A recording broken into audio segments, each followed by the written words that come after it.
Nestled deep within the quiet hills of western Germany lies the small town of Traben-Trarbach, a peaceful riverside community famous for its vineyards and picturesque charm. But beneath its calm surface, history hid something far more complex. Buried under these hills was a relic of the Cold War, a sprawling underground fortress built to survive the unthinkable. In the 1970s, the West German military constructed a massive bunker designed to withstand nuclear attacks. 5 stories deep, spanning nearly 6,000 square meters, it was a self-contained world, equipped with its own power supply, communication systems, and living quarters for hundreds of people.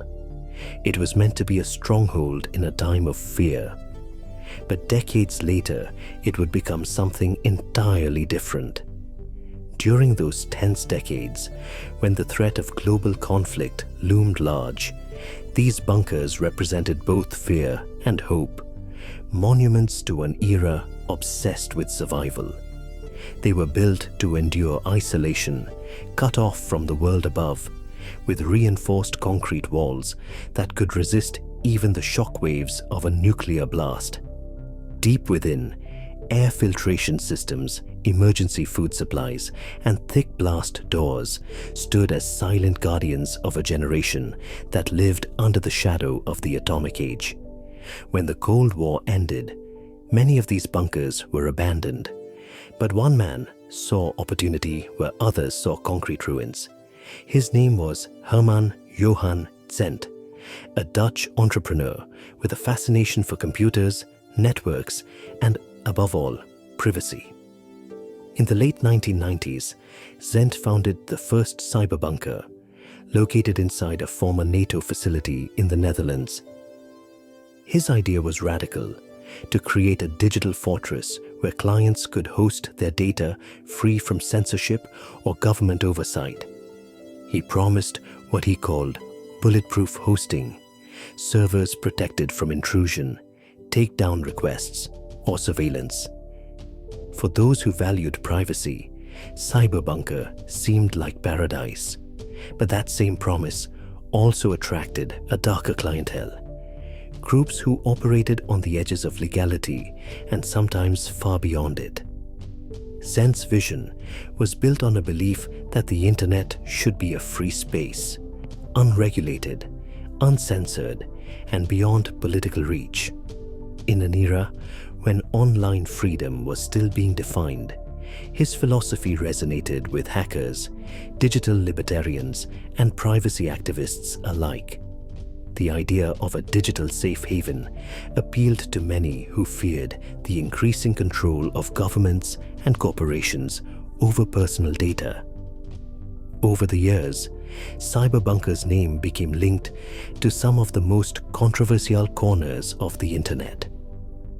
Authorities accused it of hosting everything from spam operations to pirate websites, even parts of the darknet itself.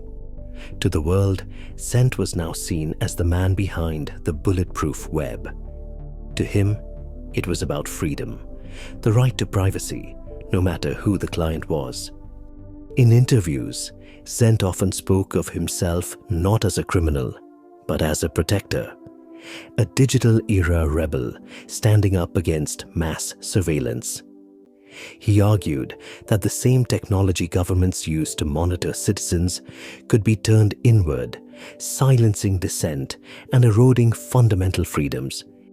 In his mind, CyberBunker wasn't a threat to society. It was a shield against its growing intrusion. By the early 2010s, Dutch law enforcement had shut down the original CyberBunker. But Xennt wasn't done.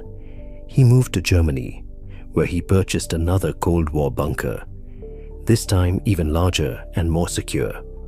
It sat hidden in the woods near Traben-Trarbach, shielded by reinforced walls and layers of secrecy.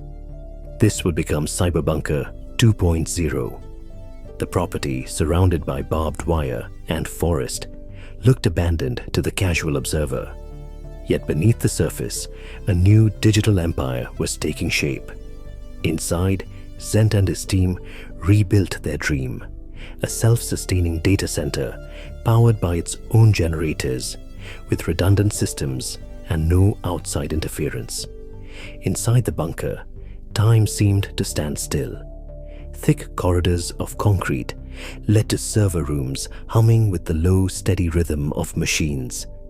The air was cool, dry, and constant, maintained for the delicate hardware that powered an invisible network.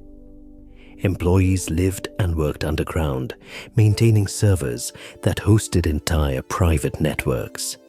For years, the bunker ran quietly, disconnected from the outside world, except through the encrypted connections it provided.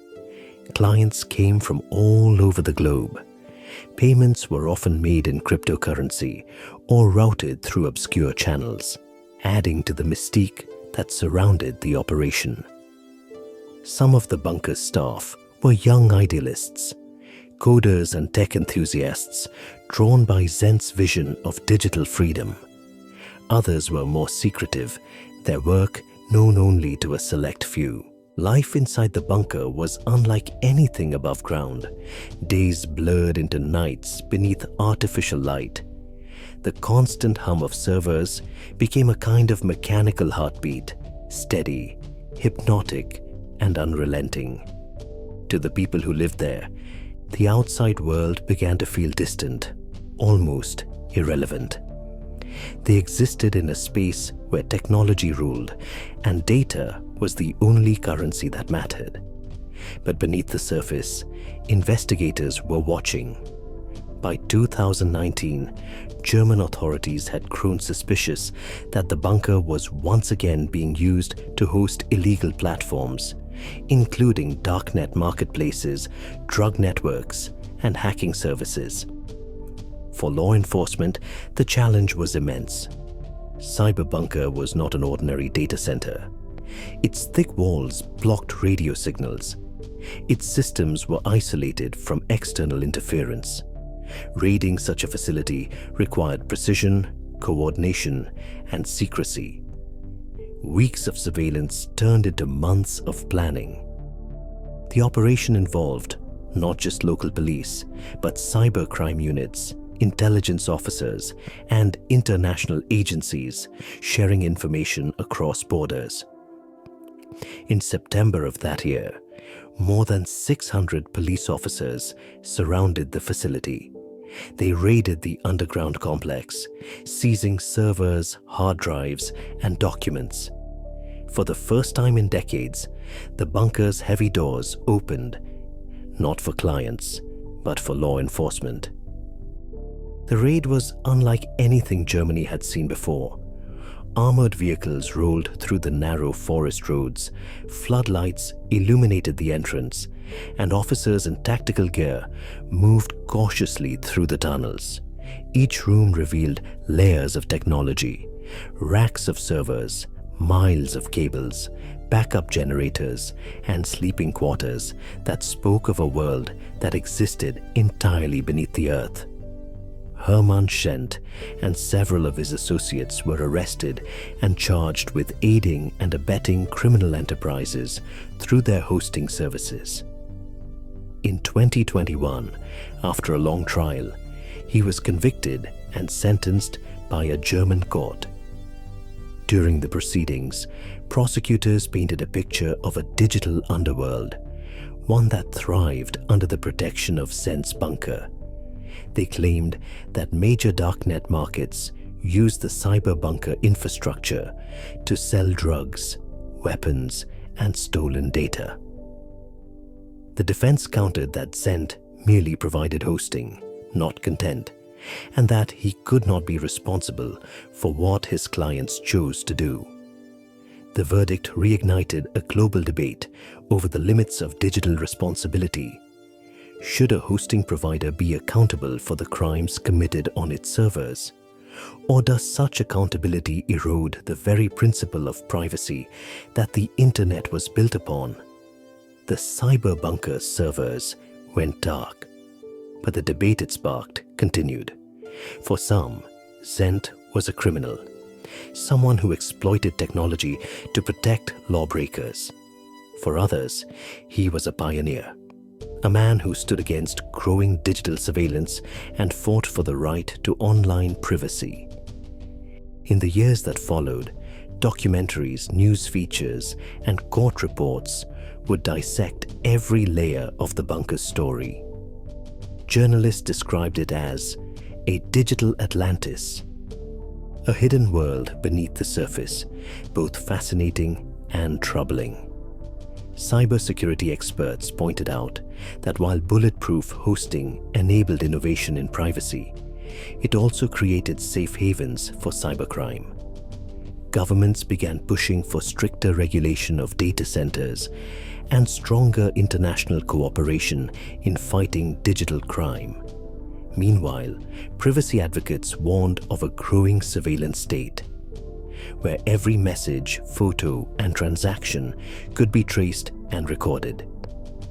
To them, Xennt's downfall symbolized the loss of something larger, the dream of a truly free and anonymous internet. The CyberBunker story isn't just about one man or one building. It's a reflection of our digital age, where freedom, privacy, and control constantly collide. In a world increasingly driven by data, it forces us to ask difficult questions. How much privacy should we have? Who controls the flow of information? And where is the line between protection and abuse? As governments tighten their grip on digital infrastructure and corporations gather unprecedented amounts of user data, the questions grow more urgent. Every online action leaves a trace, and every trace tells a story, one that can be monitored, analyzed, and sometimes weaponized. The cyberbunker, in its isolated defiance, represented a countercurrent, a space that refused to submit. And yet, it also revealed the paradox of modern privacy. The same walls that promised freedom could just as easily shield exploitation. The same encryption that protected activists and journalists could hide traffickers and hackers.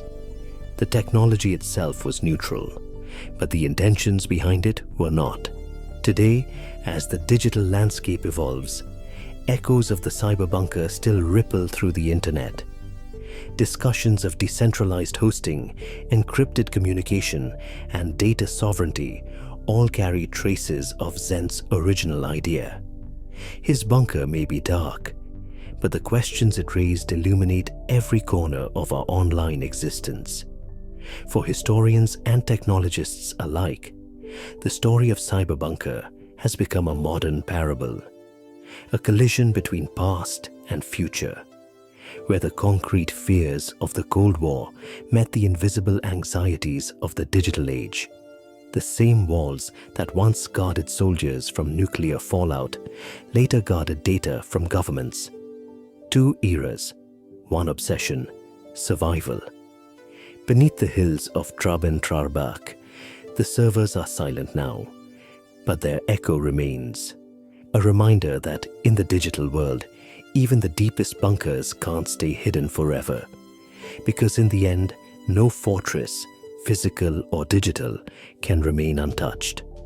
Every wall eventually cracks, every secret eventually surfaces, and the cyberbunker stands as both a monument and a warning that the line between freedom and anarchy in cyberspace is thinner than we think, and that, in our pursuit to escape control, we may only build new prisons of our own design.